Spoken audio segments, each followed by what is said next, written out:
Daily நம்ம தினந்தோறும் பார்க்கிற ஒரு காரியத்திலிருந்து கிருபைனா என்னன்னு சொல்ல விரும்புகிறேன். மின்சாரம் உங்க வீட்டுக்குள்ள வரதுக்கு முன்னாடி முதல்ல உங்க தெருவில் லைன்ஸ் போகுது இல்லையா? வெளியூர்லாம் போனீங்கன்னா பெரிய பெரிய லைன் போகும். இன்னைக்கு இருக்கிற அந்த மின் கடத்தி கண்டக்டரின் பெயர் ஏசிஎஸ்ஆர் கண்டக்டர் என்று சொல்வார்கள். ஏசிஎஸ்ஆர் அப்படின்னா என்னன்னு கேட்டீங்கன்னா ஆங்கிலத்தில் அலுமினியம் கண்டக்டர் ஸ்டீல் ரீன்ஃபோர்ஸ்ட். அலுமினியம் என்பது மின் கடத்தி, இரும்பு என்பது அதற்கு உள்ளே அதை பலப்படுத்தும்படியாக கொடுக்கப்பட்ட ஒரு உலோகம். நீங்க நல்லா கவனிச்சு பார்த்தீங்கன்னா இந்த மின்சாரத்தை கடத்தக்கூடிய உலோகங்கள் எல்லாமே காஸ்ட்லியா இருக்கும். ஆனா இன்னொரு குவாலிட்டி என்னன்னு கேட்டீங்கன்னா வீக்கா இருக்கும். சரி, பலன் உள்ள உலோகம் பார்த்தீங்கன்னா இரும்புக்கு நல்ல வல்லம் இருக்கு, பலன் இருக்கு. இப்போ வோல்டேஜ் இங்கேருந்து நீங்க அனுப்புனீங்கன்னா அடுத்த எண்டுக்கு போய் அவ்வளோ வோல்டேஜ் போகாது. இரும்புல போனுச்சுன்னா அது எல்லாமே இங்கே லாஸ் ஆயிடும். அப்ப என்ன பண்ணாங்க, அந்த மின்சாரத்தை கடத்தக்கூடிய அலுமினியத்தை உபயோகப்படுத்தி, ஆனா அலுமினியத்தை நீங்க ரெண்டு போஸ்டுக்கு நடுப்புற தொங்க விட்டீங்கன்னா சீக்கிரமா ஒடிஞ்சு போயிடும். அதனால என்ன பண்ணாங்க, இரும்பை ரீன்ஃபோர்ஸ்மெண்டா கொடுத்தாங்க. Aluminium conductor steel reinforced. மின்சாரத்தை கடத்தக்கூடிய அந்த உலோகத்தை பயன்படுத்தி அதோட சேர்ந்து அதை தாங்கக்கூடிய விதத்தில் உள்ள அதை ஸ்ட்ராங்கா பிடிக்கிறதுக்கு இரும்பை உள்ள வச்சாங்க. அப்ப இங்க கிருபைனா என்னன்னு கேட்டீங்கன்னா, தேவன் நம்மை பலவீனமானவர்களை தான் தெரிந்து கொள்கிறார். பலமுள்ளவைகளை வெட்கப்படுத்தும்படி பலவீனமானவைகளை தெரிந்து கொள்கிறார். ஆனா தேவனுக்கு தெரியும் இந்த பலவீனமானவைகளை கொண்டு தேவன் தன்னுடைய வல்லமையை கடத்த விரும்புகிறார். அந்த ஹை வோல்டேஜ் மாதிரி கர்த்தருடைய வல்லமையை நம்முடைய பலவீனமானவைகளை கொண்டு செய்ய விரும்புகிறார். ஆனால் அந்த பலவீனமானவைகளை அவர் பயன்படுத்துவதற்கு பலமுள்ள இன்னொன்று தேவைப்படுகிறது. அது என்ன பண்ணுகிறது, இந்த பலவீனமானதோடு சேரும் பொழுது இந்த பலவீனமானதும் பலனுள்ளதாக மாறுகிறது. இப்படித்தான் தேவன் பலவீனமான நம்மை தன்னுடைய கிருபை என்னும் பலத்தை ரீன்ஃபோர்ஸ்மெண்ட் பண்ணி நம்மோடு சேர்த்து நம்மை பலமுள்ளவர்களாக மாற்றியிருக்கிறார். ஆமென், ஹல்லேலூயா. அப்ப இனிமேல் கரண்ட் கம்பியை பார்த்தீங்கன்னா தெரிஞ்சுக்கணும், இப்படித்தான் கர்த்தர் என்னையும் வைத்திருக்கிறார். தேவனுடைய வல்லமையின் மூலமாக என்ன பார்க்கிறார், என்ன செயல்படுத்தணும். ஆனா பார்த்தா நான் எல்லா விதத்திலும் வீக். சும்மா உதாரணத்துக்கு நிஜமாக சொல்லுகிறேன், சின்ன பிள்ளைகள் பார்க்கும்போது நான் பிசிக்கலா வீக், அதுக்கப்புறம் எமோஷனலா பார்க்கும்போது நான் வீக், ஞானத்துல வீக், எல்லாமே நான் ஒரு வீக்கானவன். அப்ப தேவன் என்ன பண்ணுகிறார், ஒரு நல்ல ஸ்ட்ராங்கான ஒருவனை தெரிந்து கொள்வதில்லை. அதாவது பலவீனமான அல்லது இழிவாக எண்ணப்பட்ட ஒரு பாத்திரத்தை எடுத்து இயேசு கிறிஸ்துவின் கிருபையின் மூலமாக என்ன பண்ணுகிறார், தேவன் அவனை பலமுள்ளவனாக மாற்றி பயன்படுத்தினார். அப்ப இன்னைக்கு நம்மோடு கூட அந்த கிருபை என்ன பண்ணுகிறது, நம்மை மாற்றுகிற பயன்படுத்துகிற கிருபையாயிருக்கிறது.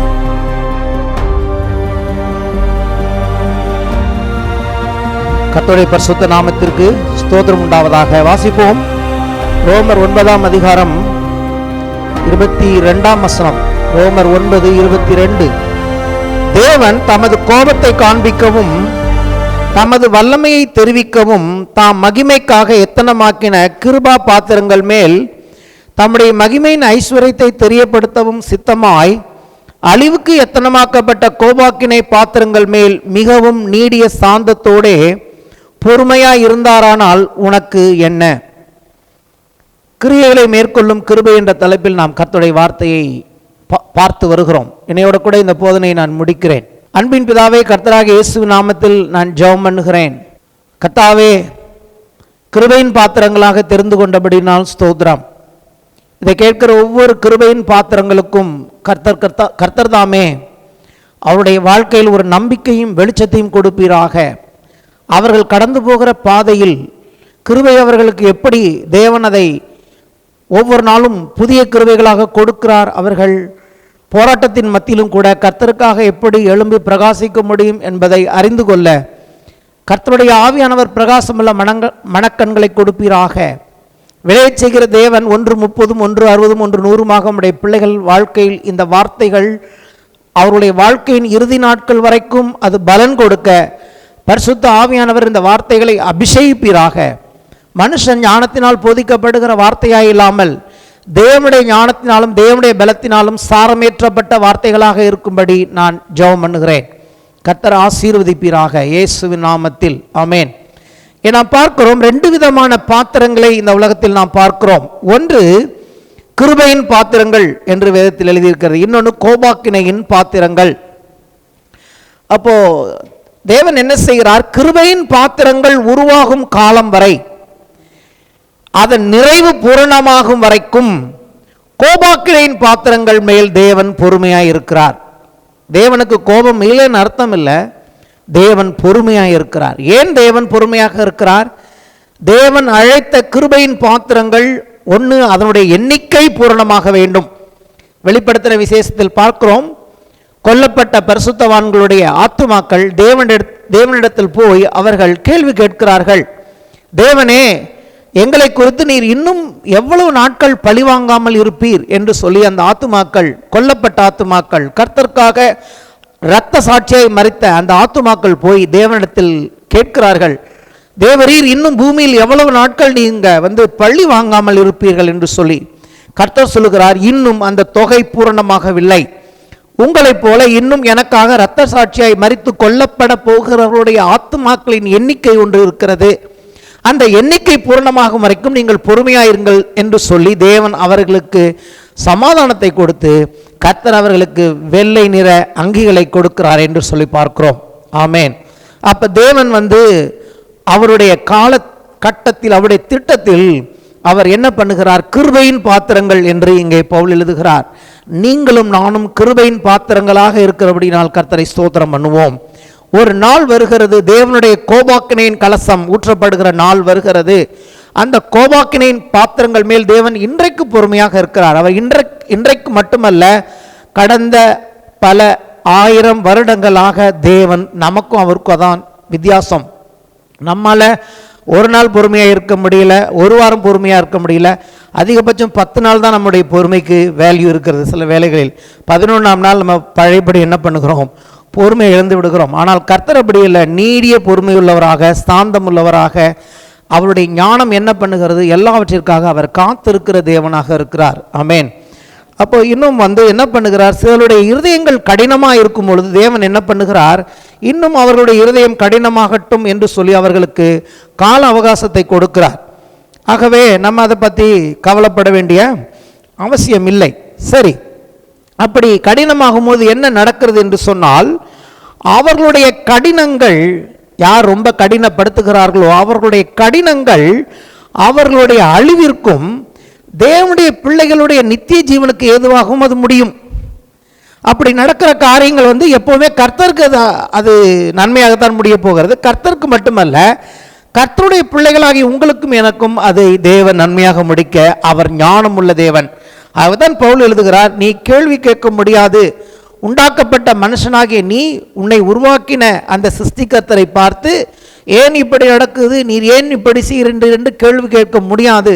ஏன்னா சிருஷ்டிகர் அவருக்கு அவர் தனித்து விளங்குகிறார், சர்வ வல்லம் உள்ள தேவன். ஆனால் ஒன்று மட்டும் மறந்துடக்கூடாது, அவர் நல்லவர். ஆமேன். கர்த்தர் நல்லவர், அவர் கிருபை என்றும் உள்ளது.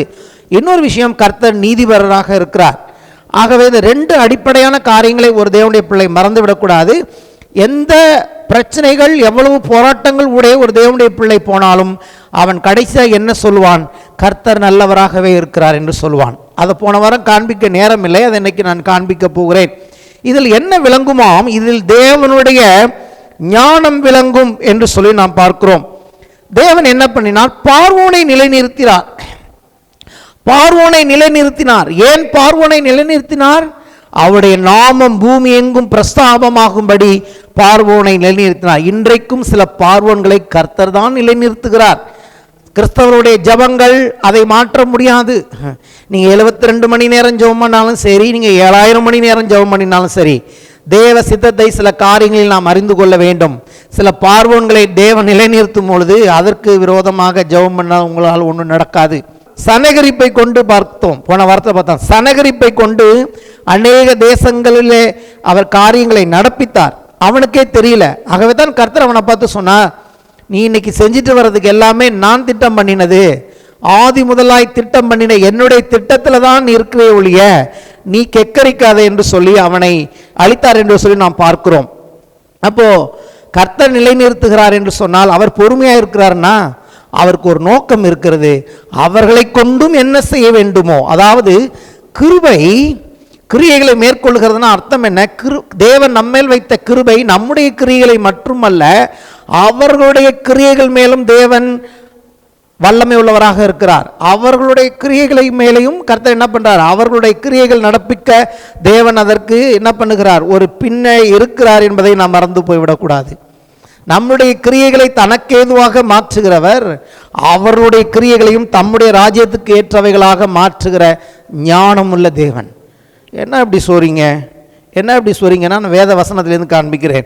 ரோமர் 11ஆம் அதிகாரம் எடுத்துக்கொள்வோம். ரோமர் 11, எல்லாத்தையும் வாசிக்க வேணாம், 25ஆம் வசனத்திலிருந்து வாசிக்கிறேன். ரோமர் 11:25. மேலும் சகோதரரே, நீங்கள் உங்களையே புத்திமான்கள் என்று எண்ணாதபடிக்கு ஒரு ரகசியத்தை நீங்கள் அறிய வேண்டும் என்று இருக்கிறேன். அது ஒரு ரகசியமா? ரொம்ப புத்திசாலின்னு உங்களே நீங்க நினைச்சுக்காதீங்க. ஒரு ரகசியத்தை உங்களுக்கு சொல்லுகிறேன் என்று பவுல் எழுதுகிறார். அது என்னவெனில், புறஜாதியாருடைய நிறைவு உண்டாகும் வரைக்கும், அதாவது கிருபையின் பாத்திரங்கள், நான் சொன்னனே கிருபையின் பாத்திரங்களுடைய நிறைவு உண்டாகும் வரைக்கும் இஸ்ரவேலரில் ஒரு பங்கு கடினமான மனது உண்டாயிருக்கும். இஸ்ரேலர்களுடைய மனசு ஏன் கடினப்படுகிறது? நீங்க உலகத்தில் இருக்கிற மற்றவர்களை விடுங்க, இஸ்ரேலருடைய மனது ஏன் கடினப்பட்டதுன்னு கேட்டீங்கன்னா, புறஜாதியராகிய உங்களுடைய என்னுடைய ரட்சிப்புக்காக அவருடைய மனதை தேவன் கடினப்படுத்த அனுமதித்தார். சொந்த ஜனங்களே அனுமதிப்பார் என்று சொன்னால் துன்மார்க்கரை அனுபவிப்பது எவ்வளவு அதிக நிச்சயம். ஆமென். கர்த்தர் நல்லவராகவே இருக்கிறார். அடுத்து பாருங்க, இந்த பிரகாரம் இஸ்ரவேலர் எல்லாரும் ரட்சிக்கப்படுவார்கள். மீட்கிறவர் சியோனில் இருந்து வந்து அவபக்தியை யாக்கோபை விட்டு விலக்குவார் என்றும், நான் அவர்களுடைய பாவங்களை நீக்கும் போது இதுவே நான் அவர்களுடனே செய்யும் உடன்படிக்கையும் என்றும் எழுதியிருக்கிறது. சுவிசேஷத்தை குறித்து அவர்கள் உங்கள் நிமித்தம் பகைஞராய் இருக்கிறார்கள். தெரிந்து கொள்ளுதலை குறித்து அவர்கள் பிதாக்களின் நிமித்தம் அன்பு கூறப்பட்டவர்களாக இருக்கிறார்கள். தேவனுடைய கிருபை வரங்களும் அவர்களை அழைத்த அழைப்பும் மாறாதவைகளே. அவங்கள கர்த்தர் ஏற்கனவே தெரிந்து கொண்டார். இங்கே எழுதியிருக்கிறது, பிதாக்கள் அதாவது ஆபிரகாம், ஈசாக்கு, யாக்கோபின் நிமித்தம் தேவன் அவர்கள் மேல் அன்பாயிருக்கிறார். உங்கள் நிமித்தம், என் நிமித்தம், சுவிசேஷத்தின் நிமித்தம் தேவன் அவர்களுக்கு பகைஞராக மாறியிருக்கிறார். ஒரே கூட்டத்தின் மேல் அன்புள்ளவராகவும் ஒரே கூட்டத்தின் மேல் பகைமையுள்ளவராகவும் தேவன் மாறினத நோக்கம் நீங்களும் நானும் ரட்சிக்கப்பட வேண்டும் என்பதற்காக. அப்போ தேவனுடைய ஞானம் இது. ஆமென். இன்னொரு வசனத்தை நான் வாசிக்க விரும்புகிறேன். எல்லார் மேலும் இரக்கமாய் இருக்கத்தக்கதாக தேவன் எல்லாரையும் கீழ்ப்படியாமைக்குள்ள அடைத்து போட்டார். ஏன் எல்லாரையும் தேவன் கீழ்ப்படியாமைங்கிற இடத்துக்கு கொண்டு வந்தாராம்? எல்லார் மேலும் இறங்கத்தக்கதாக. ஹல்லேலூயா. அப்ப பாருங்க, என்ன இதோடைய பின்னணியில் இருக்கிறது? என்ன? தேவனுடைய கிருபை, தேவனுடைய இரக்கம். புறஜாதிகளாகிய உலகத்தில் உள்ள எல்லா மக்கள் மேலும் தேவன் இரக்கமாயிருக்க சித்தமானார். அதே சமயத்தில் தம்முடைய சொந்த மக்களாகிய இஸ்ரேலர்கள் மேலும் தேவன் இரக்கமாயிருக்க சித்தமானார். அப்ப என்ன பண்ணாரு? எல்லாரையும் ஒரே கோட்டுக்குள்ள கொண்டாந்துட்டாரு. நான் நீன் கிடையாது, எல்லாருமே கீழ்ப்படியாமை என்ற அந்த இடத்துக்கு வந்த பொழுது கீழ்ப்படியாமையை எதற்கு மாற்றுகிறார்? தன்னுடைய இரக்கத்தை காண்பிக்கும்படியாக எல்லாரையும் தேவன் கீழ்ப்படியாமைக்குள்ள அடைத்து போட்டார். ஆடை கொண்டதை அடைச்ச மாதிரி இங்கே எழுதியிருக்கிறார். எல்லா ஆடுகளையும் ஒரே பட்டிக்குள்ள கொண்டாந்து என்ன பண்ணிட்டாரு? ஒரே தொழுவத்துக்குள் தேவன் அடைத்தார் என்று இங்கே பார்க்கிறோம். இங்கே என்ன நடக்குதா? 33ஆம் வசனம். தேவனுடைய ஐஸ்வர்யம், ஞானம், அறிவு என்பவைகளின் ஆழம் எவ்வளவா இருக்கிறது. இது தேவனுடைய ஞானமா இருக்கிறது. மனுஷன் கேள்வி கேட்க முடியாது. அடுத்த வசனங்கள் ரொம்ப நல்லா இருக்கு. அவருடைய நியாய தீர்ப்புகள் அளவிடப்படாதவைகள், அவருடைய வழிகள் ஆராயப்படாதவைகள். கர்த்தருடைய சிந்தையை அறிந்தவன் யார்? அவருக்கு ஆலோசனைக்காரனாய் இருந்தவன் யார்? தனக்கு பதில் கிடைக்கும்படி முந்தி அவருக்கு ஒன்றை கொடுத்தவன் யார்? இதெல்லாம் தேவனுடைய காரியத்தை உன்னால எப்படி புரிஞ்சுக்க முடியும்னு அங்கே பவுல் எழுதுகிறார். ஒரு விஷயம் நம்ம புரிஞ்சுக்கணும். என்ன? சகலமும் அவராலும் அவர் மூலமாயும் அவருக்காகவும் இருக்கிறது. அவருக்கே என்றென்றைக்கும் மகிமை உண்டாவதாக. ஆமேன். அப்ப இங்க என்ன சொல்ல வருகிறார்? எல்லாத்தையும் தேவன் யாருக்காக படைத்திருக்கிறார்? சகலமும் அவருக்காக படைக்கப்பட்டிருக்கிறது. அப்ப நான் என்ன நினைக்கிறேன்னா, சகலமும் அவருக்காக இருக்குன்னா நானும் அவருக்காக தான் இருக்கிறேன். நீங்களும் நானும் அவருக்காக இருக்கிறோம். அவர் ஏதோ ஒரு நோக்கத்தை வச்சு நம்மளை இதை செஞ்சு வச்சிருக்கிறாரு. அப்ப அந்த திட்டத்துக்குள்ள நம்ம இருக்கிறோம். உலக தோற்றத்துக்கு முன்னதாகவே தேவன் நம்மை தெரிந்து கொண்டார். நம்முடைய வாழ்க்கையில் இடைப்பட்டு வருகிறார். சிலர் நமக்கு விரோதமாக எழும்பினாலும் தேவன் அதை நமக்கு நன்மையாக முடிய பண்ணுவார். அது நமக்கு ரட்சிப்பாகவே முடியும் என்று இங்கே பவுல் எழுதுகிறார். அப்போ நான் எல்லா சூழ்நிலைகளிலும் நான் தேவனை குறித்து மகிழ்ச்சியுடையவனாக இருக்க மாறுகிறேன். ஏன் நான் எல்லா சூழ்நிலைகளும் நான் மகிழ்ச்சியாக இருக்க வேண்டும் என்று தேவன் என்னிடத்தில் எதிர்பார்க்கிறார் என்று சொன்னால், என்னுடைய மகிழ்ச்சி நான் அவர் மேல் விசுவாசமாக இருக்கிறேன் என்பதற்கு ஆதாரமாக இருக்கிறது. நான் எல்லா சூழ்நிலைகளிலும் சந்தோஷமாக, கர்த்தருக்குள் சந்தோஷமாயிருங்கள் என்று எழுதியிருக்கிறபடி, வாழ்விலும் தாழ்விலும் சுகத்திலும் துக்கத்திலும் நான் கர்த்தருக்குள் சந்தோஷமாக இருப்பது எதை காண்பிக்கிறது? நான் யாரை விசுவாசித்திருக்கிறேன், நான் விசுவாசித்திருக்கிறவர் இன்னார் என்று அறிவேன். ஆகவே நான் எல்லா சூழ்நிலையிலும் என்னை கைவிடாத ஒருவரை நான் கரம் பிடித்திருக்கிறபடினாலே என் ஆண்டவர் என்னை கைவிட மாட்டார் என்கிற விசுவாசம் எனக்குள் உலகம் கொடுக்கிற விதமான மகிழ்ச்சி அல்ல. நல்லா இருக்கும் போது மகிழ்ச்சியாக இருந்து கஷ்டப்படும் பொழுது சோர்ந்து போகிற உலக பிரகாரமான மகிழ்ச்சி அல்ல. இது கர்த்தருடைய ஆவியானவரால் உண்டாகிற சந்தோஷம். எப்போதுமே கர்த்தர் என்னோடு இருக்கிறார் என்கிற நிச்சயத்தை எனக்கு கொடுக்கிறது. அல்லேலூயா.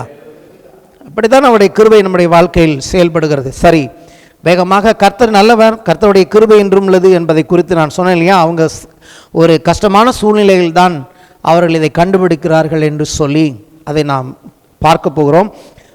சங்கீதம் 45:6 இது கர்த்தர் நீதியுள்ளவர் என்பதற்கான வசனம். நிறைய வசனங்கள் இருக்கிறது. சும்மா ஒரு வசனத்தை நான் உதாரணத்திற்காக மேற்கோள் காட்ட விரும்புகிறேன். சங்கீதம் 45:6 சொல்லுகிறது, தேவனே உமது சிங்காசனம் என்றென்றைக்கும் உள்ளது, உமது ராஜ்யத்தின் செங்கோல் நீதியுள்ள செங்கோலாக இருக்கிறது. கர்த்தருடைய சிங்காசனம் என்னென்னைக்கும் இருக்கு. அவருடைய எப்படி அரசாளுகிறார்? நீதியோடு அரசாளுகிற தேவன். நம்பர் 1. நம்பர் 2, சங்கீதம் 105 சொல்லுகிறது, கர்த்தர் நல்லவர், அவருடைய கிருபை என்றென்றைக்கும், அவருடைய உண்மை தலைமுறைக்கும் உள்ளது. இப்போ 2 வசனங்களையும் சேர்த்து நாம் பார்த்தால் என்னென்ன காரியங்களை நாம் அறிந்து கொள்ள முடியும்? 1, தேவன் அரசாளுகிறார், அவருடைய செங்கோல் நீதியுள்ளவர், அவர் நீதியுள்ள தேவனாக இருக்கிறார், அவர் நல்லவராக இருக்கிறார், அவர் கிருபை உள்ள தேவனாக இருக்கிறார், அவர் உண்மையுள்ள தேவனாக இருக்கிறார். இதெல்லாம் இந்த 2 வசனத்திலிருந்து தேவனுடைய கேரக்டர்ஸ், நம்முடைய தேவன் எப்படிப்பட்டவர் என்பதை விளங்க பண்ணுகிறது. ஆமென். அப்போ வேதாகமத்தில் நிறைய பேர் தங்களுடைய வாழ்க்கையின் கஷ்டத்தின் வழியாக கடந்து செல்லும் பொழுது அவர்கள் சொன்ன வார்த்தைகளை வைத்து அவங்க எப்படி ஃபீல் பண்ணாங்களோ, அவங்களுடைய உணர்வுகளின், அவங்க தனிப்பட்ட வாழ்க்கையில் அவர்கள் உணர்வுகளின் அடிப்படையில் சில காரியங்களை சொல்லுகிறார்கள். அதை கர்த்தர் நோன்னு சொல்லவே இல்லை. அவங்கள கர்த்தர் அவமதிக்கலை, அவங்கள ஏன் இப்படி சொல்றீங்கன்னு கேட்கல. அப்படித்தான் இன்னைக்கும் உங்களையும் என்னையும் நம்மளுடைய உணர்ச்சிகளை சில வேளைகளில் நாம் புலம்பும் போது 2 விதமான காரியங்கள் இருக்கிறது. 1, புலம்பலாம். எல்லாருமே புலம்பினார்கள். யோபு புலம்பினான், எரேமியாவின் புலம்பல் என்று எழுதப்பட்டு இருக்கிறது. சில வேளைகளில் நம்முடைய புலம்பல்களை தேவன் கேட்கிறார். புலம்பலுக்கும் முறுமுறுப்புக்கும் வித்தியாசம் இருக்கிறது. தேவனை குறித்த நன்றி இல்லாத தன்மை முறுமுறுப்பையும் அவிசுவாசத்தை காட்டும். தேவன் நல்லவர் என்று நாம் அறிந்திருந்தாலும் சில வேளைகளில் நாம் நம் மனிதர்களாக இருக்கிறபடினால் புலம்புகிறோம், புலம்பல்கள் மத்தியில் போகிறோம். கர்த்தர் உங்களுடைய என்னுடைய புலம்பல்களை கேட்பார். நம்முடைய புலம்பலை ஆனந்த களிப்பாக மாற்றுகிற தேவன். இப்போ அதுக்கு நமக்கு வித்தியாசம் தெரியணும். சில வேளைகளில் நீங்களும் நானும் புலம்பலாம். நான் நிறைய புலம்பலாம். ஆனால் புலம்பலுக்கும் முறுமுறுப்புக்கும் வித்தியாசம் இருக்கிறது. ஹல்லேலூயா. புலம்பல் என்ன சொல்லுகிறது? நான் இப்படியெல்லாம் போகிறேனே என்று சொல்லிவிட்டு ஆனாலும் நான் கர்த்தர் பேரில் நம்பிக்கையாக இருப்பேன் என்று அது தன்னை முடிக்கும். முறுமுறுப்பு என்ன செய்யும்? கர்த்தர் ஒரு தெய்வமானால் எனக்கு ஏன் இப்படியெல்லாம் நடக்குது இப்படி, ஆகவே கர்த்தரை நோக்கி கர்த்தர் ஏன் இப்படி செய்தார் என்று கேள்வி கேட்கிறது. புலம்பல் கேள்வி கேட்காது, முறுமுறுப்பு கர்த்தரை எதிர்த்து கேள்வி கேட்கிற இடத்தில் முடிகிறதாக இருக்கிறது. ஆகவே தான் நகோமி சொல்லுகிறாள், நீங்கள் ஏன் என்னை நகோமி என்று அழைக்கிறீர்கள்? நான் மாறாவாக இருக்கிறேன், கசந்து போயிருக்கிறது என்னுடைய வாழ்க்கை, கணவனை இழந்து விட்டேன், 2 பிள்ளைகளையும் இழந்து இன்னைக்கு 2 மருமகள்களும் நானும் 3 விதவைகளாக இருக்கும் பொழுது நீங்கள் என்னை நகோமி என்று அழைப்பான் என்று சொல்லி கர்த்தர் அப்படியே நகோமியை விட்டு விட்டாரா?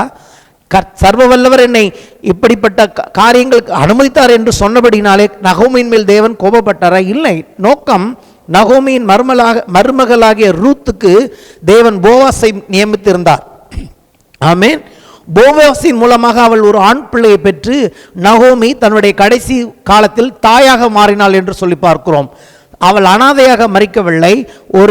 அந்த போவாசின் பிள்ளையை, எந்த ஓபேத் என்று நினைக்கிறேன், அவள் அந்த ஆண் பிள்ளைக்கு தாயாக மாறினாள்.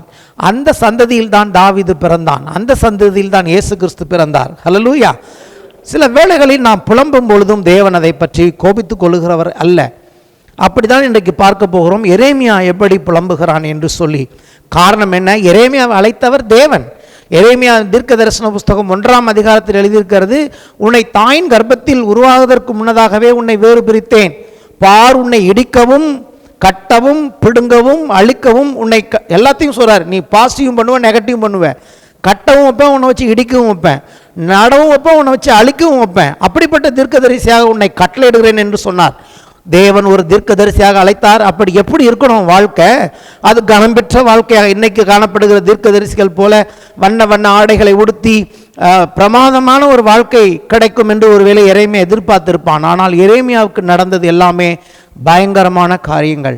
கர்த்தருடைய வார்த்தையை சரியாய் சொல்லுகிற தீர்க்கதரிசி, கர்த்தரால் அபிஷேகிக்கப்பட்டவன். ஆனால் அவனுடைய வாழ்க்கையை பார்க்கும் பொழுது எந்த மகிமையும் பார்க்க முடியாத பொழுது அவன் புலம்புகிற புலம்பல்களை சில இடத்தில் நாம் பார்க்கிறோம். அதைத்தான் இன்றைக்கு காண்பிக்க போகிறேன். எரேமியா 20ஆம் அதிகாரம் நீங்கள் எடுத்துக்கங்க, நான் வேகமாய் வாசிக்கிறேன். எரேமியா 20ஆம் அதிகாரம் 7ஆம் வசனம் முதல் 13ஆம் வசனம் வரைக்கும் அவன் சொல்லுகிற காரியங்களை பாருங்கள். நான் அதை விளக்க விரும்புகிறேன். கர்த்தாவே, என்னை இணங்க பண்ணினீர், நான் இணங்கினேன். நீர் என்னிலும் பலத்தவராயிருந்து என்னை மேற்கொண்டீர். அதாவது வந்து கூப்பிட்டீங்க, தீர்க்கதரிசியா வான்னு கூப்பிட்டீங்க, நானும் ஒத்துக்கிட்டேன். என்னிலும் பலத்தவராயிருந்து என்னுடைய சொந்த விருப்பத்தை நீர் மேற்கொண்டு என்னை அழைத்து விட்டீர். ஆனால் நீர் என்னை அழைத்த அழைப்புக்கும் எனக்கு நடந்த காரியங்களுக்கும் சம்பந்தம் கிடையாது. அவன் சொல்கிறான், நாள்தோறும் நகைப்புக்கு இடமானேன், எல்லாரும் என்னை பரிகாசம் பண்ணுகிறார்கள், நான் பேசினது முதற்கொண்டு கதறுகிறேன். என்னைக்கு நீ சொன்ன வார்த்தையை தீர்க்கதரிசின்னு நான் சொல்ல ஆரம்பிச்சேனோ அன்னையிலேருந்து எனக்கு வாழ்க்கையில் எல்லாரும் என்னை பரிகாசம் பண்ணுறான், சிரிக்கிறான். கொடுமை என்றும் பால் கடிப்பும் என்று சத்தமிட்டு கூடுகிறேன். உண்மையை சொல்கிறேன், தேசத்தில் கொடுமையும் பால் கடிப்புன்னு சொல்கிறேன். ஆனால் நான் கூறின கர்த்தருடைய வார்த்தை நாள்தோறும் எனக்கு நிந்தையும் பரிகாசம் ஆயிற்று. மெய்யான தீர்க்கதரிசியாய் ஆனபடினாலே என் வாழ்க்கை இன்னைக்கு அவமானமாக போயிடுச்சுப்பா அப்படிங்கிறான். ஹல்லேலூயா. அடுத்து சொல்கிறான், அதனால ஒரு முடிவு பண்ணிட்டேன், இனிமேல் இவருக்கு ஊழியம் செய்ய வேணாம், இனிமேல் இவருடைய வார்த்தையை தீர்க்க தரிசனம் சொல்ல வேணாம், நம்ம வழியை பார்த்துட்டு போயிடுவோம் அப்படின்னு நான் முடிவு பண்ணினேன். ஆதலால் நான் அவரை பிரஸ்தாபம் பண்ணாமலும் இனி கர்த்தருடைய நாமத்தில் பேசாமலும் இருப்பேன் என்றேன். ஆனாலும் அவருடைய வார்த்தை என் எலும்புகளில். ஆனால் என்ன பண்ணுறது, கர்த்தருடைய வார்த்தை என எலும்பில் அடைக்கப்பட்ட அக்னி போல என் இருதயத்தில் இருக்கிறது. வார்த்தையை வச்சிருக்கிறேனே, கர்த்தர் இருதயத்தில் வார்த்தையை வச்சுட்டாரே, அதை சொல்லலைன்னா நான் இழைச்சி போகிறேன். அதை சகித்து இழைத்து போனேன், எனக்கு பொறுக்கக்கூடாமல் போயிற்று. அநேகர் சொல்லும் அவதூறை கேட்டேன், பயம் சூழ்ந்திருந்தது, அறிவியுங்கள், அப்பொழுது நாங்கள் அதை அறிவிப்போம் என்கிறார்கள். என்னோட சமாதானமாயிருந்த அனைவரும் நான் தவறி விழும்படி காத்திருந்து ஒருவேளை இணங்குவான், அப்பொழுது அவனை மேற்கொண்டு அவனில் குரோதம் தீர்த்துக் கொள்வோம் என்கிறார். என்னோட கூட இருந்தவங்களே எப்போ விழுவான், நம்ம இவன் மேல் வைத்திருந்த கோபத்தை தீர்த்து கொள்ள இதே ஒரு காலம் என்று சொல்லி அநேகர் என்னை சூழ்ந்து எதிர்பார்த்து கொண்டு இருக்கிறார்கள். கர்த்தரோ எல்லாத்தையும் புலம்பிட்டு சொல்றான் பாருங்க, சூழ்நிலையை பேசுகிறான். இப்ப சொல்றான், கர்த்தரோ பயங்கரமான பராக்கிரமசாலியை என்னோடு இருக்கிறார். ஆமென். இந்த வசனத்துல நம்ம பார்க்கலாம், அந்த ஷார்ட்ஸ்லையும் ஆசீர்வாதமான வசனங்களையும் இதை பார்க்கலாம். இதை சொல்றதுக்கு முன்னாடி அவன் என்ன சொன்னாங்கிறதையும் வேதத்துல பார்க்கணும். கர்த்தரோ பயங்கரமான பராக்கிரமசாலியை என்னோடு இருக்கிறார். ஆகையால் என்னை துன்பப்படுத்துகிறவர்கள் மேற்கொள்ளாமல் இடறுவார்கள், தங்கள் காரியம் வாய்க்காதபடினால் மிகவும் வெட்கப்படுவார்கள். மறக்கப்படாத நித்திய லட்சை அவர்களுக்கு உண்டாகும். ஆனாலும் நீதிமானை சோதித்தறிந்து உள்ளிந்திரியங்களையும் இருதயத்தையும் பார்க்கிற சேனைகளின் கர்த்தாவே, நீர் அவர்களுக்கு நீதியை சரி கட்டுகிறதை காண்பேனாக. என் காரியத்தை உம்மிடத்தில் சாட்டிவிட்டேன். கடைசியா சொல்றான், கர்த்தரை பாடுங்கள், கர்த்தரை துதியுங்கள், அவர் எளியவனுடைய ஆத்துமாவை பொல்லாதவர்களின் கைக்கு தப்புவிக்கிறார்.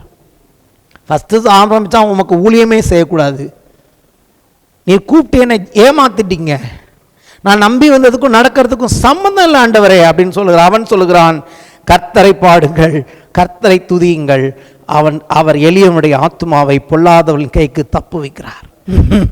நீதி செய்வார். கர்த்தர் ரெண்டு விதத்தில் நீதியை செய்கிறார். இவன் நீதியை சரி கட்டுகிறதை குறித்து சொல்லுகிறான். இயேசு தேவகுமாரன். தேவகுமாரன் இந்த உலகத்தில் சும்மா விட்டுட்டாங்களா? எரேமியா. ஆகவே தான் இயேசுவின் வாழ்க்கையில் பார்க்கும்போது இயேசு கேட்கிறார், என்னை யார் என்று ஜனங்கள் சொல்லுகிறார்கள். இயேசு படுற கஷ்டத்தையும் ஜனங்க பார்க்குறாங்க. ஒருவேளை அதில் ஒரு பேர் எரேமியா வருது. ஒருவேளை இவர் எரேமியாவாக இருப்பாரோங்கிறாங்க. இப்போ தான் எனக்கு புரியுது ஏன் எரேமியாவாக இருப்பார்னு சந்தேகப்பட்டாங்கன்னு. எரேமியாவை அவ்வளோ பாடுபடுத்தினாங்க, அப்படி தான் இயேசுவையும் பாடுபடுத்தினாங்க. ஆமென். அதான் இயேசு சொன்னார், எல்லா தீர்க்கதரிசிகளுக்கும் உங்கள் பிதாக்கள் கல்லறை கட்டினார்கள், நீங்களும் அதே செய்றீங்க அப்படின்லாம் சொல்கிறாரு. இயேசு எப்படி இதை சகித்தாராம்? 1 பேதுரு 2ஆம் அதிகாரம் 23ஆம் வசனத்தில் எழுதப்பட்டு இருக்கிறது. இது எப்படி கர்த்தர் நீதியை சரி கட்டுவார் நான் காண்பிக்கிறேன். 1 பேதுரு 2ஆம் அதிகாரம் 23ஆம் வசனம், அவர் வையப்படும் போது பதில் வையாமலும் பாடுபடும் போது பயமுறுத்தாமலும் நியாயமாய் தீர்ப்பு செய்கிறவருக்கு தம்மை ஒப்புவித்தார். அவரையும் அப்படிதான் பண்ணாங்க. இயேசுவை டார்ச்சர் பண்ணினார்கள், இயேசுவை ரொம்ப மோசமாய் பேசினார்கள், பிசாசினால் இவன் பிசாசுகளை துரத்துகிறான் என்றெல்லாம் சொன்னார்கள். ஆண்டவரை பார்த்து இவன் பாவிகளின் சிநேகிதன் என்று சொன்னார்கள், இவனுக்கு பைத்தியம் படுத்திருக்கிறது என்று சொன்னார்கள் தேவகுமாரனை பார்த்து. அவர் ஆனால் பதிலுக்கு ஒன்றுமே சொல்லலையாம். சொல்லாமல் என்ன சொல்லனா என்ன அர்த்தம்னா, நான் சொன்னேன்னா அவர் சொல்ல மாட்டார், அதனால் நான் என்ன பண்ணுறேன், நியாயமாய் தீர்ப்பு செய்கிறவருக்கு தம்மை ஒப்புவித்தார். அப்போ கர்த்தர் எப்படி கடைசி காலத்தில் தீர்ப்பு செய்ய போகிறார்? ஒன்று, உங்களுக்கும் எனக்கும் இயேசுவுக்கும் எப்படி செய்வார் என்று சொன்னால், நம்மை பற்றி யார் வேணாலும் எவ்வளவு அவதூறாக காரியங்களை சொல்லலாம். அப்போ நமக்கு என்ன வருகிறது? எனக்கெல்லாம் யாராவது என்னை பற்றி சொன்னால் உடனே போய் நின்று கேட்டு உண்டிலன் பண்ணிடுவேன். நீ எப்படி என்னை பார்த்து இப்படி சொல்லலாம், உனக்கு என்ன அருகதை இருக்குது, நீ யார் என்னை பார்த்து இப்படி சொல்லன்னு. ஆனால் இயேசு அப்படி சொல்லலை. சொல்ல இனிமேல் நானும் கூடாது என்ற முடிவுக்கு வந்துட்டேன். ஏன்னு கேட்டிங்கன்னா, ஒரு நாள் வருகிறது தேவன் நீங்கள் யார் நான் யார் என்பதை தேவ தூதர்களுக்கு முன்னதாகவே சொல்லுவார். ஒவ்வொரு தேவனுடைய பிள்ளைக்கும் அந்த நாளை கர்த்தர் வைத்திருக்கிறார். அன்னைக்கு தான் உண்மையிலே நீங்களும் நானும் யாருங்கிறத நமக்கே தெரியாத பல காரியங்களை இயேசு நமக்கு சொல்லி நம்மை கனப்படுத்துகிறார். அப்படித்தான் உங்களுக்கு தீர்ப்பு வரும். ஆமென். ஆகவே இங்கே எழுதியிருக்கிறது, நியாயமாய் தீர்ப்பு செய்கிறவருக்கு நம்மை ஒப்புவித்தார். இது நமக்கு. ஆனால் எரேமியா என்ன சொல்கிறான்? கர்த்தர் அவர்களுக்கு நீதியை சரி கட்டுவார். அவர்களுக்கு எப்படி நீதியை சரி கட்டுவார்? அவர்களுக்கு வரும் ஆக்கினை தீர்ப்பு தேவனுடைய நியாய தீர்ப்பினாலாக இருக்கும். உங்களுக்கும் எனக்குமோ, நீங்களும் நானும் யாராக இருக்கிறோம்? இந்த உலகம் என்ன வேணாலும் நம்மை பற்றி சொல்லியிருக்கலாம். ஆனால்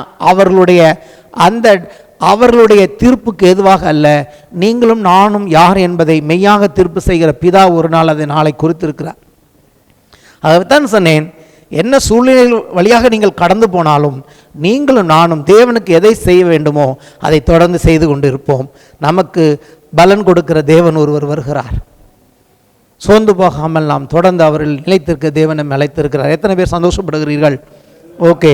அதே எரேமியா சொல்லுகிறான் பாருங்க. புலம்பல் என்ற ஒரு புஸ்தகம் இருக்கிறது, எரேமியாவுக்கு அடுத்த புஸ்தகம். புலம்பல் 3ஆம் அதிகாரம் 1 முதல் 26 வசனங்கள். அங்கேயும் அப்படி தான் சொல்லுகிறான். இங்கே அவனுடைய அந்த புத்தகத்தின் பேரே புலம்பல் தான்.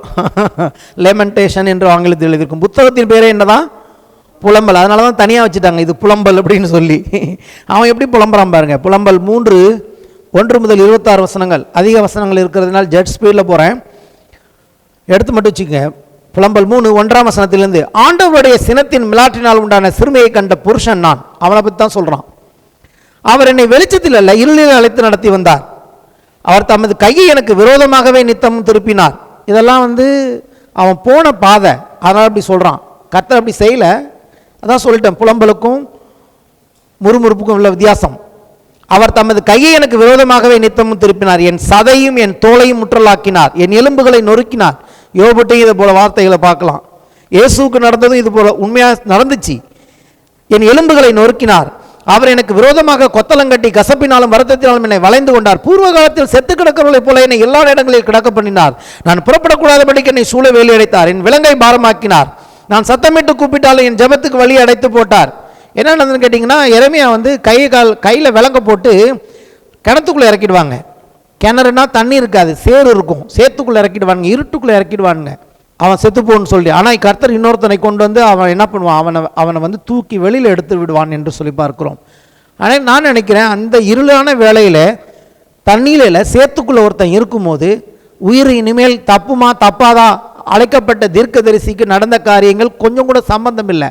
அப்போ இதை நினச்சிருப்பான்னு நினைக்கிறேன். ஜெபம் பண்ணியிருப்பான், ஆண்டவரை என்னை காப்பாத்துங்கன்னு. அங்கே ஒன்றுமே இல்லை, பதிலே காணும் கொஞ்ச நேரத்துக்கு. எல்லாமே நம்பிக்கையற்ற சூழ்நிலை. ஆகவே தான் அப்படி சொல்லுகிறான், என் ஜெபத்துக்கு வழியை அடைத்து போட்டார், வெட்டின கற்களின் சோறால் என் வழிகளை அடைத்து போட்டார். அதுதான் கிணறுன்னு நான் நினைக்கிறேன். கிணறு வெட்டின கல்லை வச்சு தானே கிணறு கட்டுவாங்க, ஒன்று மேல் ஒன்று வச்சு. மேபி அதை வச்சு தான் அவன் சொல்கிறான், நான் விசுவாசிக்கிறேன் என் பாதைகளை தாறுமாறாக்கினார். அவர் எனக்கு பதவி இருக்கிற கரடியும் மறைவிடங்களில் தங்குகிற சிங்கமுமாய் இருக்கிறார். என் வழிகளை அப்புறப்படுத்தி என்னை துண்டித்து போட்டார். என்னை பாழாக்கி விட்டார். தனது வில்லை நானேற்றி என்னை அம்புக்கு லக்காக வைத்தார். தம்முடைய அம்பராத்துணியின் அம்புகளை என் உள்ளிந்திரியங்களில் படப்பண்ணினார். நான் என் ஜனத்தார் யாவருக்கும் பரியாசமும் நித்தமும் அவர்கள் கிண்ணற பாடலுமானேன். கசப்பினால் என்னை நிரப்பி எட்டினால் என்னை வெறிக்க செய்தார். அவர் பருக்கை கற்களால் என் பற்களை நொறுக்கி என்னை சாம்பலில் புரள பண்ணினார். என் ஆத்துமாவை சமாதானத்துக்கு தூரமாக்கினார். சுகத்தை மறந்தேன். என் பலனும் நான் கர்த்தருக்கு காத்திருந்த நம்பிக்கையும் அழிந்து போயிற்று என்றேன். எட்டியும் பிச்சுமாகி என் சிறுமையும் என் தவிப்பையும் நினைத்தள்ளும். என் ஆத்துமா அவைகளை நினைத்து நினைத்து எனக்குள் முறிந்து போகிறது அப்படின்னு சொல்லிட்டு இப்போ சொல்றான். இதை என் மனதில் வைத்து நம்பிக்கை கொண்டிருப்பேன். கடைசியா நான் நம்பிக்கை வைக்கிறதுக்கு ஒன்று இருக்கு என்கிட்ட. இதை என் மனதில் வைத்து நம்பிக்கை கொண்டிருப்பேன். நாம் நிர்மூலமாகாமல் இருக்கிறது கர்த்தருடைய கிருபையை. கைகளை தட்டி கர்த்தரை மேம்படுத்துவோம். அவருடைய இரக்கங்களுக்கு முடிவில்லை. அவைகள் காலைதோறும் புதியவைகள். உண்மையை பற்றி பேசுகிறான். உமது உண்மை பெரிதாக இருக்கிறது. கர்த்தரின் பங்கு என்று என் ஆத்துமா சொல்லும். ஆகையால் அவரிடத்தில் நம்பிக்கை கொண்டிருப்பேன். தமக்கு காத்திருக்கிறவர்களுக்கும் தம்மை தேடுகிற ஆத்மாவுக்கும் கர்த்தர் நல்லவர். கர்த்தருடைய ரட்சிப்புக்கு நம்பிக்கையோடு காத்திருக்கிறது நல்லது. இப்போ இதில் நம்ம எதை எடுத்துக்க போகிறோம்? கர்த்தர் நல்லவர், அவர் கிருபை என்றும் உள்ளது. கர்த்தருடைய ரட்சிப்புக்கு நம்பிக்கையோடு காத்திருக்கிறது நல்லது. தமக்கு காத்திருக்கிறவர்களுக்கும் தம்மை தேடுகிற ஆத்மாவுக்கும் கர்த்தர் நல்லவர். இதுதான் முடிவு. ஆமேன். புலம்பலின் முடிவு இப்படி இருக்கணும். நீங்கள் புலம்புறீங்களா முறுமுறுக்கிறீங்களாங்கிறதுக்கு அடையாளம் என்னன்னு கேட்டிங்கன்னா, நீங்கள் ஆரம்பிக்கிறது எப்படி வேணாலும் ஆரம்பிக்கலாம், எப்படி முடிக்கிறீங்க. சங்கீதக்காரனுடைய சங்கீதம்லாம் பார்த்தீங்கன்னா புலம்பலாக தான் ஆரம்பிப்பான். நீங்கள் நல்லா வாட்சி பாருங்கள். கர்த்தரின் கண்ணு இமையை படித்தார், இதை படித்தார், அப்படி பண்ணினார், இப்படி பண்ண, கடைசியாக முடிக்கும்போது சொல்லுவான், கர்த்தர் அற்புதமானவர், கர்த்தரை நம்பி இருக்கிறேன், கர்த்தரனை கைவிட மாட்டார்னு சொல்லி முடிச்சிருவான். இதுதான் தேவனுடைய பிள்ளையின் ஒரு சரியான அப்ரோச். நம்ம மனிதர்கள் தான், நம்ம புலம்பவே கூடாது. அப்படியே பொய்யான ஒரு மாயையாக இருக்கணும், எந்த உணர்ச்சிகளுமே வெளிப்படுத்தக்கூடாது, ஜடம் மாதிரி இருக்கணும், மாய்மாலமாக இருக்கணும், கர்த்தருக்கு முன்னாடி வேஷம் போடணும். கர்த்தர் சொல்லவே இல்லை. கர்த்தர்கிட்ட போய் நம்ம விருப்பம் போல் சில வேலைகளில் பேசலாம், புலம்பலாம், சில வேலைகள் கோபப்படக்கூடலாம். ஆனால் கடைசியாக நமக்கு என்ன தெரியணும்? ரெண்டு காரியங்கள் நம்ம நினைக்கணும். ஒன்று, கர்த்தர் நல்லவர். இன்னொன்று, கர்த்தர் நிச்சயமாய் நீதி செய்வார். அவரிடத்தில் எந்த அநீதியும் கிடையாது. ஆகவே நாம் கர்த்தருக்கு தொடர்ந்து செய்ய வேண்டியவைகளை தாராளமாக தைரியமாக தீர்க்க தரிசனம் உரைத்தது போல நாமும் நம்முடைய வாழ்க்கையில் நம்முடைய ஊழியத்தையும் ஆண்டவர் நம்மை அழைத்த அழைப்பையும் அவருக்கென்ற வாழ்க்கையும் நாம் சரியாய் வாழ்ந்து நிறைவேற்றும் பொழுது கர்த்தர் அதை கணக்கில் வைத்துக் கொள்வார். நம்மை கைவிட்டு விட மாட்டார். ஆமென். இன்னும் ஒரு வசனத்தை வாசிப்போம். இங்கேயும் கர்த்தர் நல்லவர் என்பதை குறித்து எழுதியிருக்கிறது. நாகூம் என்ற ஒரு தீர்க்கதரிசி, நாகூம் என்ற ஒரு தீர்க்கதரிசி என்ன சொல்கிறான் பாருங்கள். நாகூம் 1ஆம் அதிகாரம் 2 முதல் 7 வசனங்கள். I want to read it fast. நாகூம் 1ஆம் அதிகாரம் 2 முதல் 7 வசனங்கள். கர்த்தர் எரிச்சல் உள்ளவரும் நீதியை சரிகட்டுகிறவருமான தேவன். கர்த்தர் நீதியை சரிகட்டுகிறவர், உக்ர கோபம் உள்ளவர். கர்த்தருக்கு கோபம் சாதாரண கோபம் இல்லை. கர்த்தர் எப்படிப்பட்டவராம்? உக்ர கோபம் உள்ளவர். கர்த்தர் தம்முடைய சத்துருக்களுக்கு பிரதிபலன் அளிக்கிறவர். அவர் தன்னுடைய பகைஞருக்காக கோபத்தை வைத்திருக்கிறார். கர்த்தர் அடுத்து சொல்ற பாருங்க, கர்த்தர் நீடிய சாந்தமும் மிகுந்த வல்லமையும் உள்ளவர். அவர்களை ஆக்கினை இல்லாமல் தப்புவிக்க மாட்டார். கர்த்தருடைய வழி சுழல் காற்றிலும் பெருங்காற்றிலும் இருக்கிறது.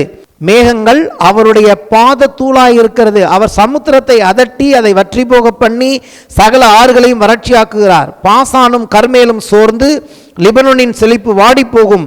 அவர் சமூகத்தில் பர்வதங்கள் அதிர்ந்து மலைகள் கரைந்து போகும். அவர் பிரசனத்தினால் பூமியும் பூச்சக்கரம் அதில் குடியிருக்கிற அனைவரும் எடுபட்டு போகும். அவருடைய கோபத்துக்கு முன்னதாக நிற்பவன் யார்? அவருடைய உக்கிர கோபத்தில் தரிப்பவன் யார்? அவருடைய எரிச்சல் அக்னியை போல் இறைக்கப்படுகிறது. அவராலே கண்மலைகள் பேர்க்கப்படும். அடுத்து சொல்லுகிறான், கர்த்தர் நல்லவர். இக்கட்டு நாளிலே அரணான கோட்டை தம்மை நம்புகிறவர்களை அறிந்திருக்கிறார். யாரு எம்மேல நம்பிக்கை வச்சிருக்கிறாங்க, என்ன விசுவாசிக்கிறவங்க, என்ன நல்லவர் நினைக்கிற என் பிள்ளைகளை நான் அறிந்திருக்கிறேன் என்று தேவன் சொல்லுகிறார். மேன் இதெல்லாம் தீர்க்கதரிசிகளுடைய வார்த்தையாக இருக்கிறது. இந்த காலையில் கர்த்தர் நம்மை நோக்கி அந்த தீர்க்கதரிசிகளுடைய வார்த்தையை நமக்கு தீர்க்க தரிசனமாய் சொல்லி கொண்டு இருக்கிறார். உலகத்தில் எப்படி வேண்டாலும் வரும் நாட்களில் சூழ்நிலைகள் மாறலாம்.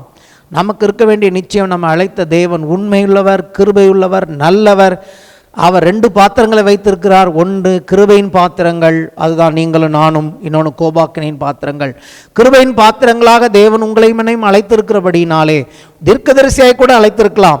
அதனால் எல்லாமே நமக்கு சுமூகமாக தான் இருக்கும், எல்லாமே நமக்கு சாஃப்டாக தான் இருக்கும், எல்லாமே நமக்கு உச்சி கொட்டுற மாதிரி தான் இருக்கும்னு தேவன் எங்கேயும் நமக்கு உத்தரவாதம் கொடுக்கவில்லை. உலகத்தில் உங்களுக்கு உபத்திரவம் உண்டு, நீங்கள் திடன் கொள்ளுங்கள், உலகத்தை நான் ஜெயித்தேன் என்று சொன்ன ஆண்டவர் நம்மோடு இருக்கிறார். நமக்கு உபத்திரவம் என்பது வெளியிருந்து வந்தாலும் சரி, உள்ளே இருந்து வந்தாலும் சரி, நாம் எந்த வழியாய் கடந்து போனாலும் கர்த்தர் நமக்கு நம்முடைய பட்சத்தில் நம்மை ஆதரிக்கிறவராக, நம்மை சுமக்கிறவராக, நம்மை தாங்குகிறவராக, நம்மை தப்புவிக்கிறவராக, நம்மை உருவாக்குகிறவராக, கடைசியில் தம்முடைய மகிமையுள்ள சன்னிதானத்தில் நம்மை மகிழ்ச்சியுள்ளவர்களாய் கொண்டு போய் நிறுத்த அவர் வல்லமையுள்ள தேவனாக இருக்கிறபடினால் அவரை ஸ்தோத்திரம் பண்ணுவோம். ஹல்லேலூயா. அவரை தொடர்ந்து துதிப்போம். கடைசியாக கிருபை பற்றி பேச விரும்புகிறேன். கிருபைனா என்ன என்பதை கிருபை என்றால் என்ன என்பதை நீங்கள் ஒரு சாதாரணமாக எளிமையான உதாரணத்தின் மூலமாய் புரிந்து கொள்ள விரும்புகிறேன். இதை பார்க்கிற எல்லாருக்கும் இதை நான் சொல்ல விரும்புகிறேன். டெய்லி நம்ம தினந்தோறும் பார்க்கிற ஒரு காரியத்திலிருந்து கிருபைனா என்னன்னு சொல்ல விரும்புகிறேன். எல்லார் வீட்லேயும் கரண்ட் இருக்குல்ல. இப்போது ஆக்சுவலாக கரண்ட்டுன்னு சொல்லக்கூடாது, பவர்னு சொல்லணும். பரவாயில்ல, பேச்சு வழக்கத்துக்காக நான் அதை இன்றைக்கி யூஸ் பண்ணுறேன். கரண்ட், எல்லார் வீட்லேயும் கரண்ட் இருக்குது இல்லையா? கரண்ட் இல்லைன்னா இன்றைக்கி நம்மளால் ஒரு நிமிஷம் கூட இருக்க முடியாது. கரண்ட் என்று ஒன்று இருக்கிறது, மின்சாரம். சரியா? இந்த மின்சாரத்தை நீங்கள் பார்க்கும்போது உங்கள் வீட்டுக்குள்ளே வரத்துக்கு முன்னாடி முதல்ல உங்கள் தெருவில் லைன்ஸ் போகுது இல்லையா? பார்த்துருக்கீங்களா? வெளியூர்லாம் போனீங்கன்னா பெரிய பெரிய லைன் போகும், பெரிய பெரிய டவர் வச்சு, டிரான்ஸ்மிஷன் டவர் என்று சொல்லுவார்கள். நான் இன்ஜினியரிங் படித்ததுனால கொஞ்சம் இன்ஜினியரிங் இதில் சொல்கிறேன், நான் உங்களுக்கு புரிகிற மாதிரி தான் இருக்கும். பெரிய பெரிய டவர்கள் பார்க்கலாம். அப்புறம் தெருக்குலேயும் நீங்கள் என்ன பண்ணலாம், பார்க்கலாம், போஸ்டர்ஸ் இருக்கிறது, அதன் வழியாக அது போயிட்டுருக்கு. அதன் வழியாக மின்சாரம் போகிறது. இன்றைக்கி இருக்கிற அந்த மின் கடத்தி கண்டக்டரின் பெயர் ஏசிஎஸ்ஆர் கண்டக்டர் என்று சொல்வார்கள். ஏசிஎஸ்ஆர் அப்படின்னா என்னென்னு கேட்டிங்கன்னா ஆங்கிலத்தில் அலுமினியம் கண்டக்டர் ஸ்டீல் ரீன்ஃபோர்ஸ்ட். தமிழில் சொல்கிறேன். அலுமினியம் என்பது மின்கடத்தி, இரும்பு என்பது அதற்கு உள்ளே அதை பலப்படுத்தும்படியாக கொடுக்கப்பட்ட ஒரு உலோகம். சுத்த தமிழை விட நார்மல் தமிழ் தான் உங்களுக்கு புரியும், அதனால் நார்மலாக சொல்கிறேன். இங்கிலீஷும் ஒன்றும் உங்களுக்கு புரியாத இங்கிலீஷ் கிடையாது. ஏன் ஏசிஎஸ்ஆராக அந்த கண்டக்டர் தயாரிக்கிறாங்கன்னு கேட்டிங்கன்னா, மின்சாரத்தை கடத்த எதெல்லாம் எளிமையாக கடத்துமோ அது பேர் தான் கண்டக்டர் என்று சொல்வார்கள். ரெசிஸ்டன்ஸ் கம்மியாக இருக்கும், எதிர்க்காதது. அப்படி பார்த்திங்கன்னா copper, aluminium, water is a good conductor. தண்ணியும் ஈஸியாக மின்சாரத்தை கடத்தும். அதனால தான் தண்ணியில் ஒயர் கடக்கும்போது யாரும் தண்ணியை தொட்டால் செத்து போயிடுறாங்க, தெரியுமா உங்களுக்கு? ஆனால் தண்ணியை வச்சு நம்ம மின்சாரத்தை கடத்த முடியாது ஒரு இடத்துலேருந்து ஒரு இடத்துக்கு. அதனால் என்ன உபயோகிக்கிறாங்க, காப்பர் உபயோகிக்கிறாங்க. காப்பர் என்ன பண்ணிட்டு போயிடுறாங்க திருடருங்க, நம்ம இந்திய திருடர்கள் கட் பண்ணிட்டு போயிடுவாங்க. அதனால் இப்போ காப்பரை விட்டுட்டாங்க. Copper costly. ஆனால் அலுமினியம் இப்போ யூஸ் பண்ணுறாங்க.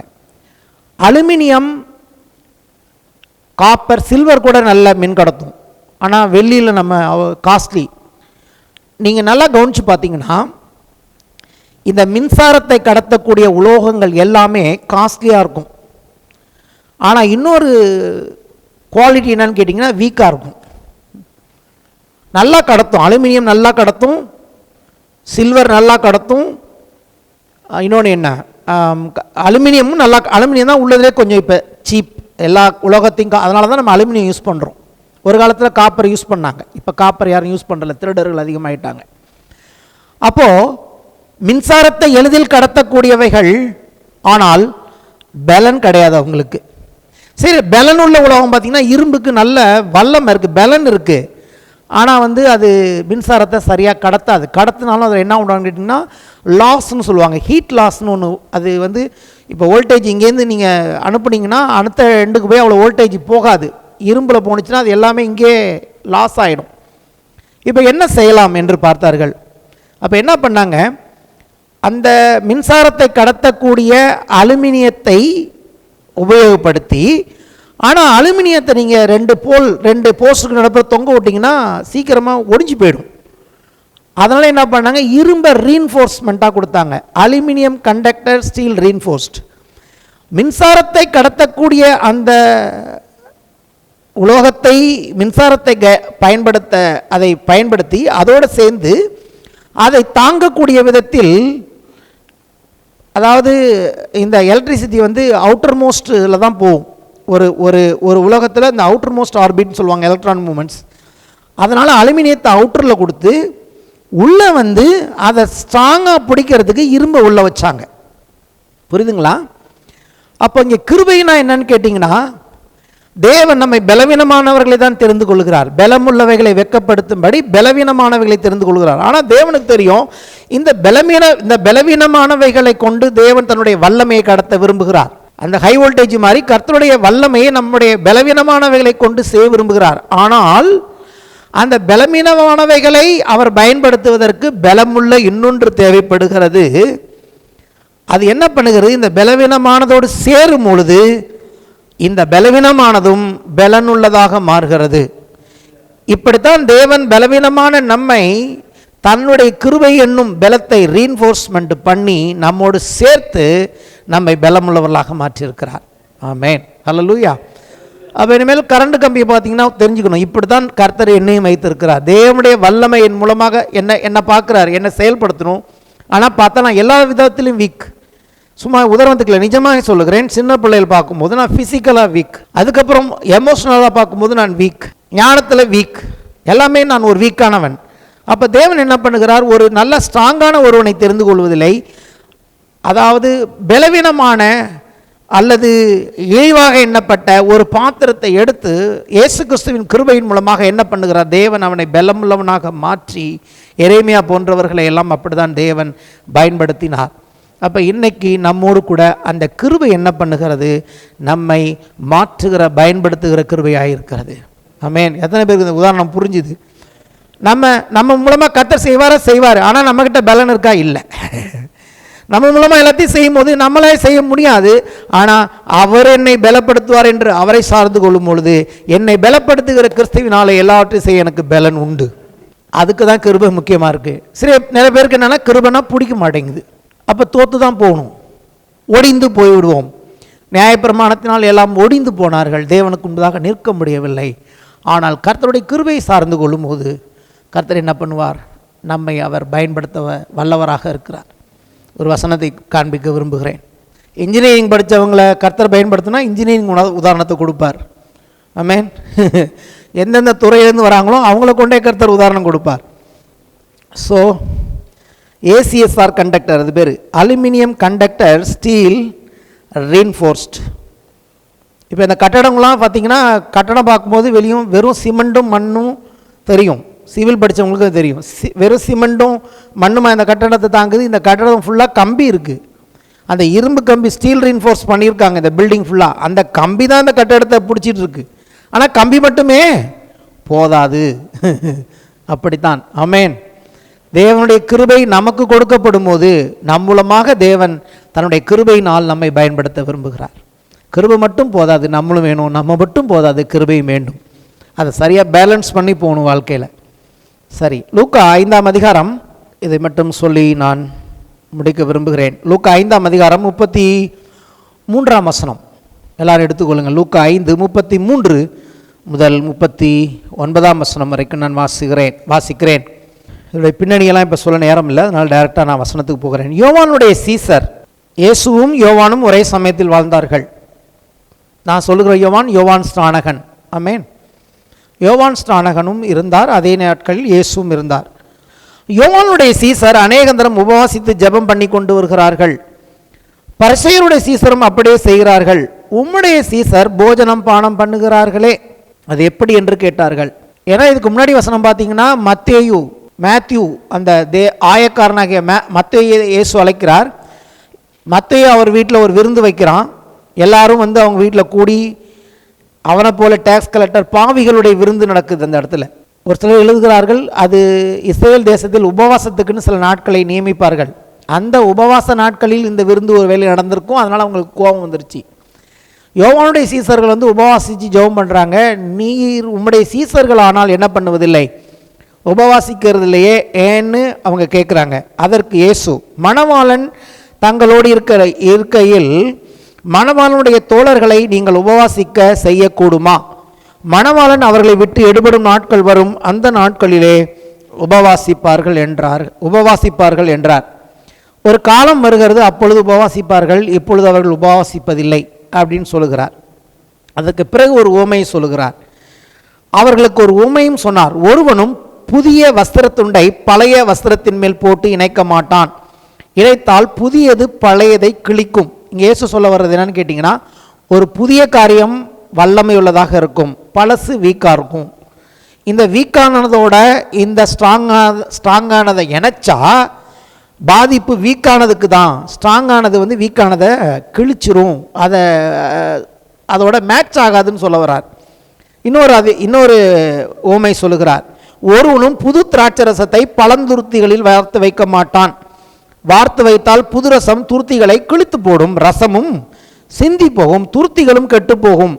புது ரசத்தை புது துருத்திகளில் வார்த்து வைக்க வேண்டும், அப்பொழுது ரெண்டும் பத்திரப்பட்டிருக்கும். அன்றியும் ஒருவனும் பழைய ரசத்தை குடித்தவுடனே புது ரசத்தை விரும்ப மாட்டான், பழைய ரசமே நல்லது என்று சொல்லுவான். இங்கே இயேசு என்ன சொல்ல வருகிறான்னு கேட்டிங்கன்னா, இவங்க உபவாசத்தை பற்றி பேசுகிறாங்க. ஆனால் அவர் உபவாசத்துக்கு முக்கியத்துவம் கொடுத்ததை விட தன்னாலே வரப்போகிற கிருபைக்கு அவர் முக்கியத்துவம் கொடுக்கிறவராக இருக்கிறார். பழையது புதியது என்று சொல்லுகிற இந்த இடத்துல எதை சொல்லுகிறார்? அந்த மெயினாக உபவாசத்தை அவர் மனசில் வச்சு பேசுகிறாரு. என்ன சொல்கிறாருன்னு கேட்டிங்கன்னா, பழைய உடன்படிக்கை புதிய உடன்படிக்கை என்று வரும் பொழுது, பழைய உடன்படிக்கை என்னன்னு கேட்டிங்கன்னா, எல்லாமே நான் என்ன செஞ்சேன் அப்படிங்கிறத பற்றி, கர்த்தருக்கு முன்பதாக வந்து நிற்பதற்கு நான் என்ன செய்தேன், என்ன செய்து கொண்டிருக்கிறேன், என்ன செய்வேன் என்பதை பற்றி.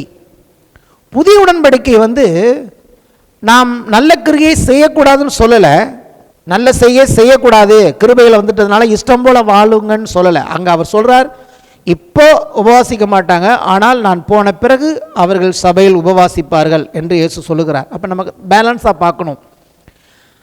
அப்போ புதியது என்ன பண்ண போகிறதுன்னு கேட்டிங்கன்னா, என்னுடைய முயற்சினால் நான் எப்படி என்னை பலப்படுத்தி கொண்டு கர்த்தருக்கு முன்பதாக பலம் உள்ளவனாக நிற்பேன் என்பதை பற்றியது அல்ல. புதியது என்பது தேவன் என்னை எப்படி வல்லமை உள்ளவனாக மாற்றி, அந்த ஏசிஎஸ்ஆர் கண்டக்டர் போல மாற்றி தேவனுக்கு முன்பதாக என்னை நிறுத்துவார் என்பதை பற்றியது. அவர்கள் செய்ததெல்லாமே செஞ்சது நல்லதுதான், அதன் மூலமாக தேவனுக்கு முன்பதாக நாங்கள் நீதிமான் என்று காட்ட விரும்பினார்கள். இப்போ நம்ம உபாசிக்கிறது தேவனுக்கு முன்பதாக நம்மை நீதிமான்களாக காட்டுவதற்காக அல்ல. தேவன் ஏற்கனவே என்னை நீதிமானாக மாற்றியிருக்கிறபடினால் என்னுடைய நீதியை நான் காண்பிப்பதற்கு உபவாசிக்கவில்லை, தேவன் சொல்லியிருக்கிறபடினாலே நான் உபவாசிக்கிறேன். ஆமென். தேவனுக்காக உபவாசிக்கிறேன், தேவனோடு அதிகமாக நேரம் செலவு பண்ணும்படியாக மற்றவர்களுக்காக நான் ஜெபிக்கும்படி நான் உபவாசித்து ஜெபிக்கிறேன். இந்த உபவாசம் என்னை தேவனுக்கு முன்பதாக நிறுத்துவதற்காக அல்ல. இன்னொரு விஷயம் சொல்லுகிறார். இந்த புதிய உடன்படிக்கையின் மூலமாக உண்டாக போகிற வெளிப்பாடுகள், கிருபையை குறித்த வெளிப்பாடுகள், தேவனுடைய அன்பை குறித்த வெளிப்பாடுகள், தேவனோடு இருக்கிற ஐக்கியம் உறவை குறித்த இந்த வெளிப்பாடுகளை என்ன பண்ணாது, இந்த பழைய இருதயம் என்ன பண்ணாது, தன்னை பற்றிய நீதியுடைய இந்த இருதயம் அவ்வளோ சீக்கிரம் அதை அனுமதிக்காது, அதை ஏற்றுக்கொள்ளாது, அதை புரிந்து கொள்ளவும் முடியாது. அதால் புரிந்து கொள்ள முடியாது.